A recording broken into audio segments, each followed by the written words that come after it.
To lift or not to lift? That is the question.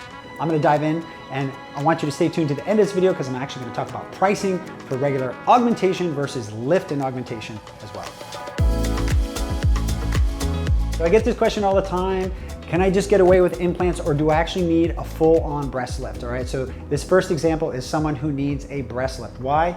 Well, if you can see, if you put a pencil right underneath the inframammary fold, you can see the breast tissue is hanging down over that and the nipple is pointing towards the ground, okay? If you have a lot of skin that's hanging over your inframammary fold, you can do this test at home, put a pencil underneath there. If it holds it, might need a lift, okay?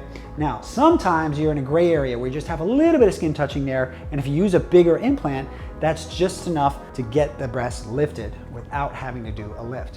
Now, in the other situation, this is a person who would benefit from just a simple breast augmentation, okay? Breast augmentation can be done with very minimal incision and does revolumize the breast. So I get a lot of moms whose breasts have simply just deflated after breastfeeding and they just want to revolumize the breast, okay? Obviously, if you don't have any breasts to begin with, you don't need a lift, but if you're in that category where you have a little bit of skin touching and you're okay with a natural teardrop shape, implant might be all that you need. Now, guess what? You can also do a little bit of fat transfer as well instead of an implant if your goals are pretty modest.